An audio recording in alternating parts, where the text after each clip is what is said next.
My narcissistic mother shamelessly flirts with my boyfriends, thinking I can't ever deserve their love. I thought my mother would finally destroy me. For 6 brutal years, she sabotaged every single relationship I had, using her chilling beauty and manipulative charm to steal my boyfriends right out from under me. But then I came up with a plan so audacious, so utterly insane, that it was either going to save my love life or burn my entire family to the ground. My name is Emma, and I'm 24. My mother, Patricia, is 52 and still drops jaws everywhere she goes. A former model, she spends 3 hours on hair and makeup daily, works out constantly, and has a wardrobe that screams expensive. She thrives on being the center of attention, especially male attention, and she firmly believed I didn't deserve any of it. Her pattern was always the same. I'd bring a new boyfriend home, and she'd immediately pull them into a lingering hug, whispering about how handsome they were. She'd suddenly find a reason to wear her tightest dresses. Over dinner, she'd pepper them with questions, laughing a little too hard at their jokes, touching their arm just so. Then she'd corner me later, saying things like, "He seems nice, honey, but maybe a little simple for you." She'd plant seeds of doubt in my head while simultaneously cultivating a direct, secret line of communication with them, finding excuses to text, to invite them over when I wasn't around. Every single guy I dated for 6 years ended up confused, overwhelmed, and eventually they'd just fade away. But my most recent ex, Tyler, he was different. He was sweet, genuine, an elementary school teacher. We'd been dating for 4 months when I brought him home. My mom, Patricia, went into overdrive. Her eyes practically glowed when he walked in. "Oh my goodness, Emma. You didn't tell me how handsome he was," she purred, pulling him into a hug that lasted an eternity. "I can see why you're so smitten." During dinner, she performed like a seasoned actress. While I was in the kitchen getting dessert, I heard her tell him, "You know, Emma never brings anyone home." I was starting to worry she'd never find someone good enough for her. When I came back, Tyler looked visibly uncomfortable, and my mother was practically glowing. Later, after he left, she hit me with the usual, "He seems nice, but maybe a little simple for you, though. I mean, elementary school teacher? You could probably do better." 2 weeks later, Tyler showed me his phone. "Your mom has been texting me," he said, looking genuinely troubled. I scrolled through messages from her, asking about his weekend, recommending yoga classes, suggesting coffee to talk about Emma's happiness. She was being subtle, but I saw exactly what she was doing. Building a private channel, positioning herself as the concerned mother. My stomach sank. "I don't want to cause problems between you and your family," Tyler said, "but this feels inappropriate." "It is inappropriate," I admitted, my voice tight. "And I'm so sorry. This is exactly why I don't usually introduce guys to her." He was quiet for a long moment. "Emma, that's not normal. You know that, right?" I did know. I'd known for years. But knowing something is wrong and being able to fix it are two completely different things. 3 days later, Tyler broke up with me. "I really care about you," he said, "but I can't handle your mother. The constant texts, the way she looks at me, the things she says about us. It's too much." I cried for hours. Not just because I'd lost another good guy, but because I realized I was going to spend my entire life alone unless I figured out how to deal with her. That's when the fake boyfriend plan hit me. I needed someone who could handle my mother's manipulation, someone who wouldn't be flattered or intimidated, someone who could give her a taste of her own medicine without getting emotionally involved. The problem? I didn't know anyone like that. Then I remembered Alex Russo. Alex and I were college friends. He was studying theater, dreaming of being an actor. He was absolutely gorgeous, tall, dark hair, green eyes, a smile that could melt glaciers. More importantly, Alex was gay, something he'd recently come out about on social media, and he had zero patience for manipulative people. I sent him a message, explaining everything. To my surprise, he was immediately interested. "Oh, honey, this sounds like the most fun I've had in months," he wrote back. "Marcus is going to love hearing about this. When do we start?" We met for coffee to plan. Alex, even more attractive than I remembered, exuded this confident energy that I knew would drive my mother absolutely wild. "So, what's the goal here?" he asked. "Are we trying to make her back off? Or are we going full revenge mode?" "I just want her to leave my actual relationships alone," I said. "If she's focused on you, maybe she'll stop sabotaging my real dating life." "Got it," he grinned. "So, I need to be charming enough to get her attention, but unavailable enough to frustrate her." Exactly. We crafted our backstory, reconnected through mutual friends, dating for 2 months, things getting serious. Alex would be attentive, but not overly affectionate, successful, but not flashy, interested in her opinion, but not seeking her approval. "The key," Alex said, his eyes glinting, "is to make her feel like she's in competition with you. Like, I might choose her if she plays her cards right." "That sounds terrible," I winced. "It is terrible," he agreed, "but it's also exactly how her brain works, right? She can't stand the idea that you have something she can't have." 2 weeks later, I brought Alex home for dinner. My mother answered the door in a dress I'd never seen before, her hair and makeup flawless. She took one look at Alex, and I swear I could see her pupils dilate. "You must be Alex," she purred, extending her hand like she expected him to kiss it. "Emma has told me so much about you." "All good things, I hope," Alex said, flashing that $1,000,000 smile. "And you must be Patricia." Emma definitely didn't mention how beautiful her mother is. My mother practically melted. She giggled like a teenager and ushered us into the living room. Over dinner, Alex was a maestro. He asked my mother about her modeling career, complimented her cooking, and listened intently to her stories. But he also kept one hand on my knee under the table and made sure to include me in every conversation. "Emma's so lucky to have such an interesting mother," he said. "I can see where she gets her confidence from." My mother was glowing. "Oh, Emma's always been so shy. I keep telling her she needs to put herself out there more." "I think Emma's perfect exactly as she is," Alex said, squeezing my hand. "But I'd love to hear more about your modeling days. That must have been such an adventure." For the next hour, my mother regaled us with stories I'd heard 1,000 times. Alex laughed at all the right moments, asked follow-up questions, and made her feel like the most fascinating person in the world.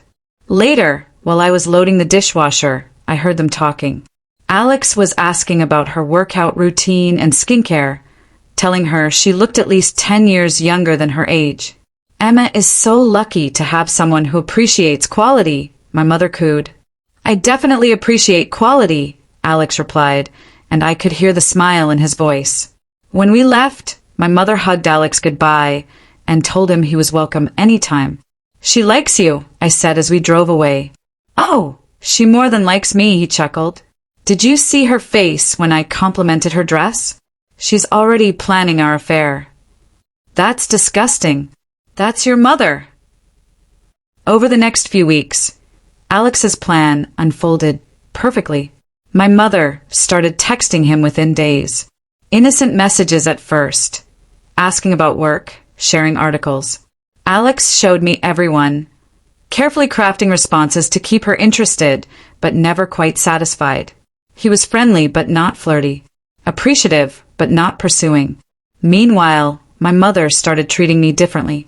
She was nicer when Alex was around, almost like she was performing the role of an amazing, supportive mother. She stopped the little digs about my appearance or my job. She actually seemed to listen when I spoke. "She's performing for him," Alex explained. "She wants him to see her as this amazing, supportive mother, so he'll think she's relationship material."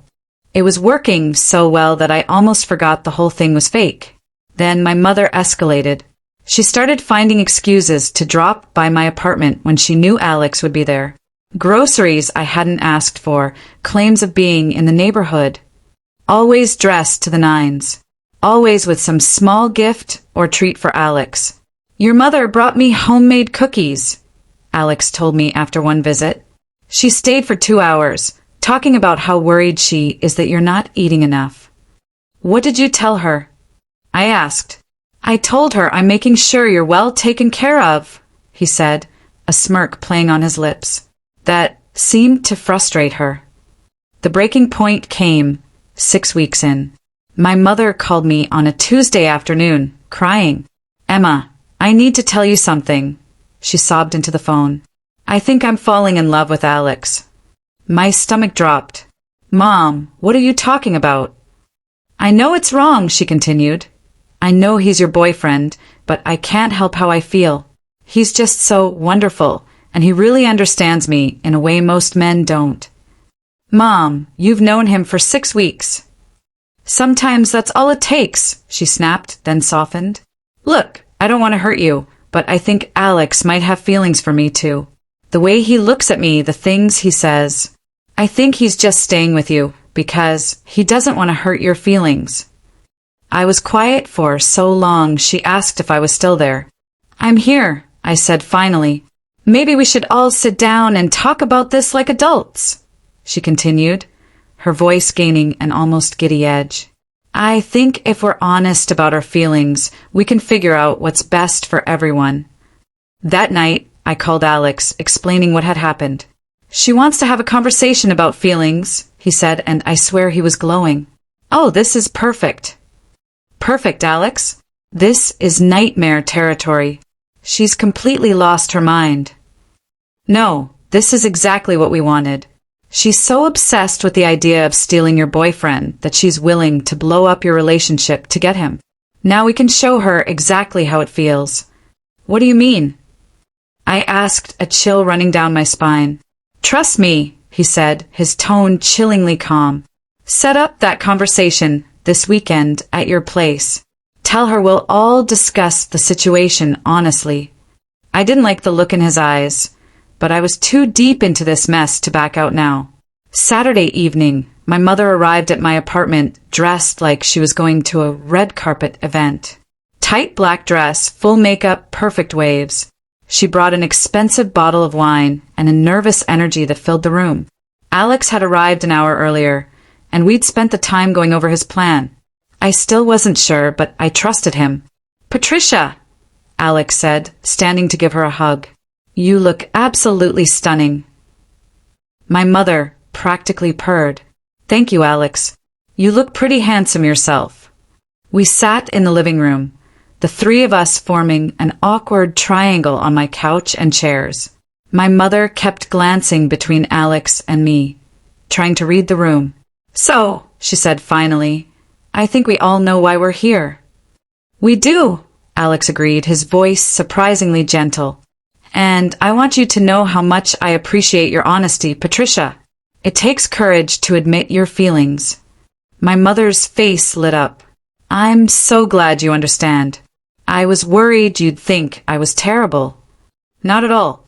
In fact, I think this conversation is long overdue. Alex reached over and took my hand, which seemed to surprise my mother. The thing is, Alex continued, I need to be honest about my feelings too. Of course, my mother said, leaning forward expectantly.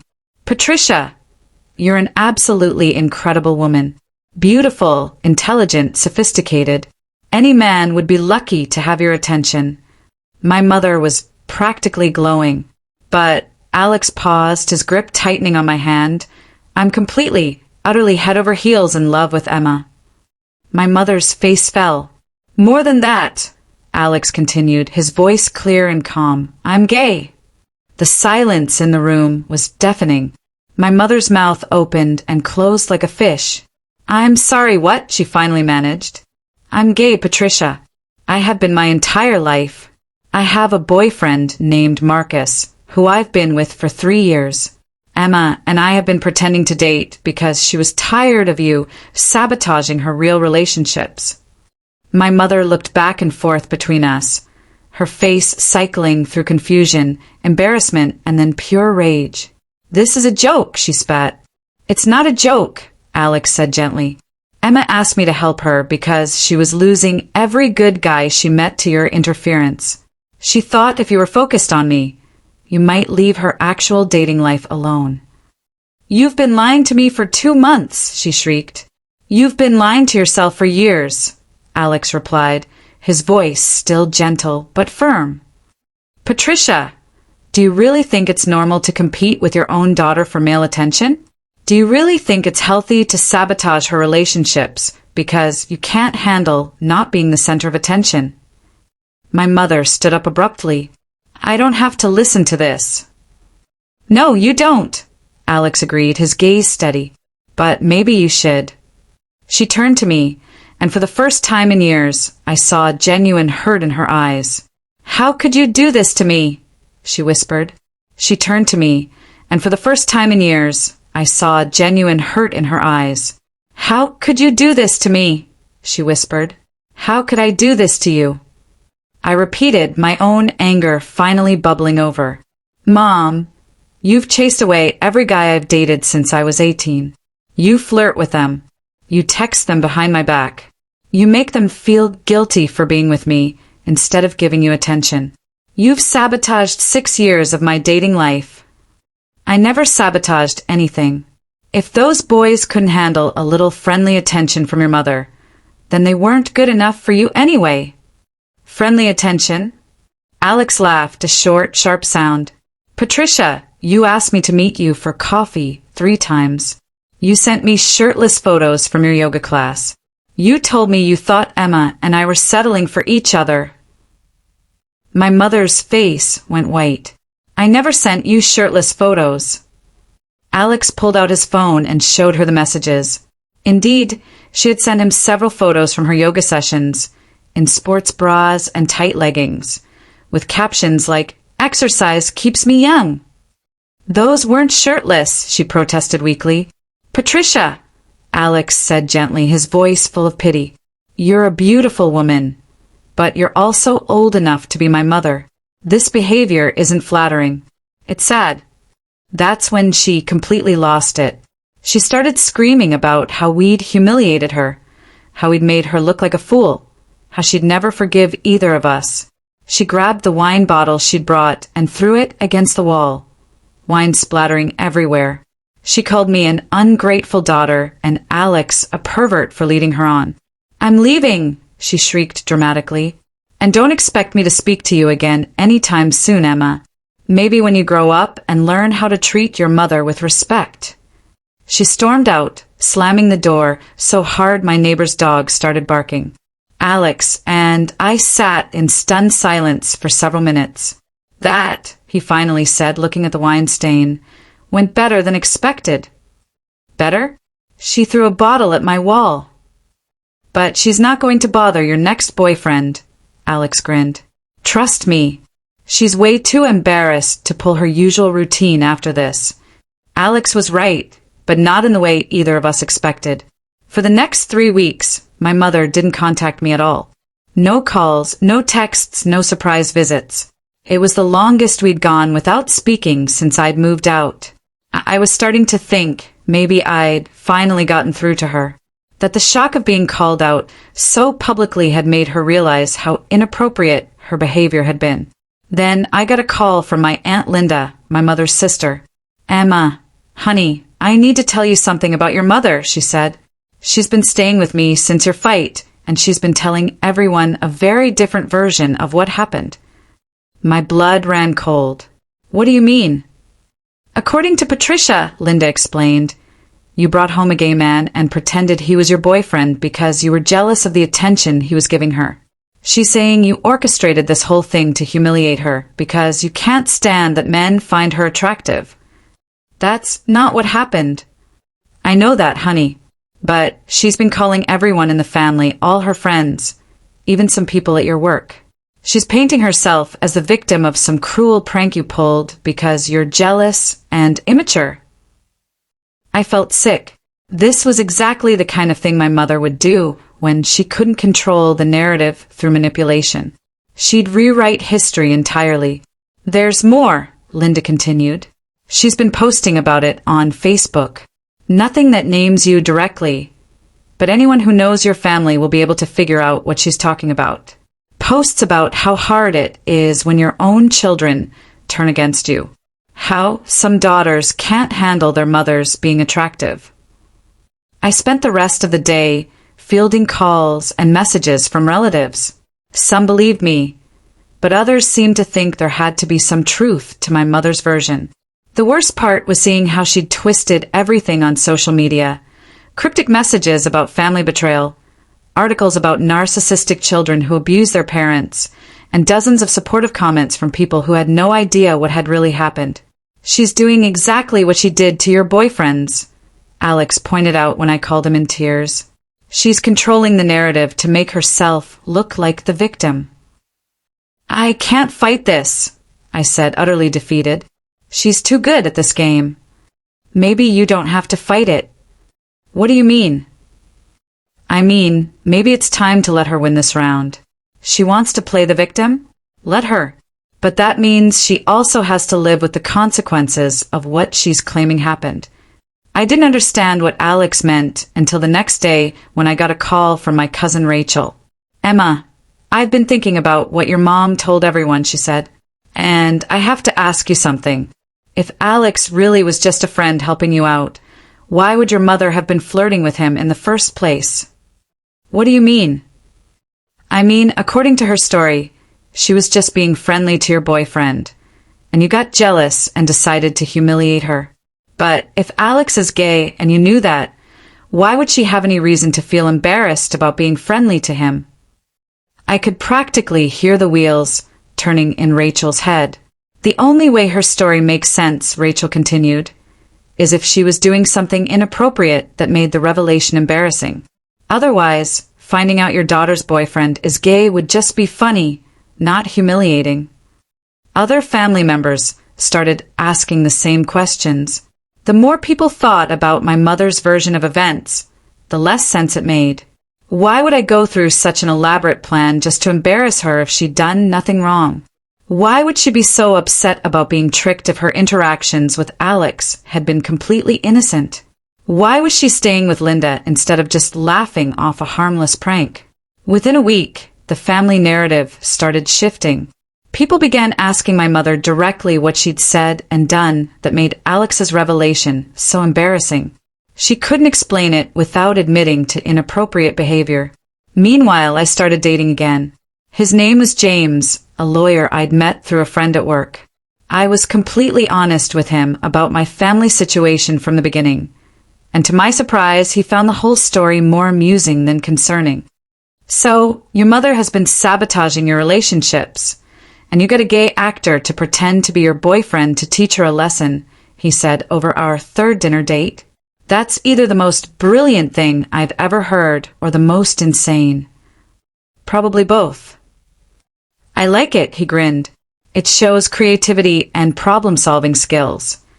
James was different. More confident, more established, less likely to be intimidated by family drama. When I finally introduced him to my mother 6 months later, the dynamic was completely different. She tried her usual routine, but James shut it down immediately. "Patricia, it's so nice to meet Emma's mother," he said when she gave him one of her lingering hugs. "Emma talks about you all the time." But when she started asking personal questions about his job and family, James redirected every conversation back to me. "Emma didn't tell me she was interested in art history," he'd say when my mother mentioned my college major. "Tell me more about what drew you to that field, Emma." When my mother tried to monopolize his attention, James politely but firmly included me in every exchange. "That's such an interesting perspective, Patricia. Emma, what do you think about that?" By the end of the evening, my mother looked frustrated and confused. Her usual tactics weren't working. James was making it clear he was there for me, not to be charmed by her. After that dinner, she barely tried to interfere in our relationship. She'd still make the occasional comment about how James was fine, or how she hoped I wasn't getting too serious too quickly, but the aggressive flirting and inappropriate texting never materialized. James and I got engaged 2 years later. When we announced it, my mother's response was telling. "Well, I suppose he's acceptable," she said, "though I still think you're both very young to be making such a big decision." We were 27 and 31. Here's the thing that still amazes me. My mother never actually acknowledged what she'd been doing to my previous relationships. Even after everything with Alex, even after the family confronted her, she never admitted she'd been sabotaging my dating life. In her mind, she'd been the victim of a cruel prank, not the perpetrator of years of emotional manipulation. And in a weird way, that was actually the perfect outcome. Because my mother's inability to see herself clearly was also what made Alex's plan so effective. She was so focused on maintaining her victim narrative that she couldn't risk behaving the same way with James. If she started flirting with another one of my boyfriends, it would completely undermine her story about being the wronged party in the Alex situation. Her own narcissism had trapped her into better behavior. The wedding planning was an adventure, of course. My mother tried to take over several aspects, suggesting a bigger venue, a more expensive photographer, more photogenic flowers. But James had opinions about everything, and he wasn't shy about expressing them. "Patricia, I appreciate your input, but Emma and I have already decided on the menu," he'd say firmly. Or, "That's an interesting idea, but we're happy with our photographer." She couldn't flirt her way into getting what she wanted, and she couldn't manipulate James the way she'd manipulated my previous boyfriends. For the first time in my adult life, I had a partner who was completely immune to my mother's tactics. The wedding itself was beautiful. My mother behaved appropriately, though she did manage to wear a dress that was arguably too attention-grabbing for a mother of the bride. James' family loved me. My friends were happy to finally meet the guy I'd been raving about. Even my extended family seemed relieved to see me with someone who clearly adored me. During the reception, my mother gave a speech that was actually sweet and appropriate. She talked about how proud she was of me, how happy she was to see me with someone who appreciated me, and how she looked forward to welcoming James into the family. For a moment, I thought maybe she'd finally changed. Then, during the bouquet toss, she positioned herself right in the middle of all the single women and caught my flowers. "Looks like I'm next," she announced to the crowd, winking at James' unmarried brother. Some things never change. But here's what I learned from this whole experience. You can't fix a narcissistic parent by confronting them directly. They'll just rewrite the story to make themselves the victim. You can't change them by being a better daughter or by finding the right words to make them understand how their behavior affects you. What you can do is protect yourself by choosing partners who won't fall for their manipulation, and by creating boundaries that keep their dysfunction from destroying your happiness. Alex's fake boyfriend plan didn't cure my mother of her narcissism, but did show her that her usual tactics wouldn't work on everyone, and it forced her to modify her behavior just enough for me to have a normal relationship. That's probably the best outcome I could have hoped for. James and I have been married for 3 years now. We have a 1-year-old daughter named Sophie, and my mother is absolutely obsessed with being a grandmother. She babysits twice a week, buys Sophie more clothes than any baby could possibly need, and posts constant photos of them together on social media. Sometimes I catch her looking at James like she's still calculating whether she could steal his attention if she really tried. But then, Sophie will do something cute, and my mother will be completely distracted by the opportunity to be the center of a baby's world. I think grandchildren might be the perfect solution for narcissistic mothers. They get unconditional adoration from someone who's too young to see through their manipulation, and they get to feel important and needed without having to compete with their adult children. As for Alex, he and Marcus got married last year. I was a bridesmaid, and my mother was invited as my guest. She spent the entire reception trying to set up Alex's single friends with women she knew, apparently having completely forgotten that the reason we'd even met was because he was gay. "Emma, you should introduce that nice tall one to your cousin, Jennifer," she whispered during the cocktail hour. "He seems like he'd be perfect for her." "Mom," I sighed, "they're all gay. It's a gay wedding." "Well, you never know," she said with a shrug. "Sometimes people experiment." I just laughed. After everything we'd been through, my mother was still my mother. Still beautiful, still charming, still completely unable to see the world from anyone's perspective but her own. but she was also no longer able to destroy my relationships. And that was enough. The most important thing I learned from this whole experience is that you don't have to fix your family to be happy. You just have to figure out how to protect yourself from their worst impulses while still maintaining whatever relationship is possible. My mother will probably always be a narcissist. She'll probably always need to be the center of attention. Always struggle with the idea that other people have needs and feelings that matter as much as hers do. But she'll also probably always be my mother. And despite everything, I do love her. I just love myself enough now to not let her destroy my happiness in the process. And sometimes that's the most you can ask for from a complicated family relationship. The fake boyfriend plan worked not because it changed my mother, but because it changed me. It taught me that I could take control of situations that felt hopeless, that I could protect myself without completely cutting ties, and that sometimes the best revenge is simply refusing to be a victim. My mother still doesn't think she did anything wrong with my previous boyfriends. She still believes her version of the Alex story, where she was the innocent victim of a cruel daughter's jealousy. But she also knows that her usual tactics don't work on James, and she's seen what happens when she pushes too far. That's probably as close to a happy ending as our relationship is ever going to get, and honestly, I'm okay with that.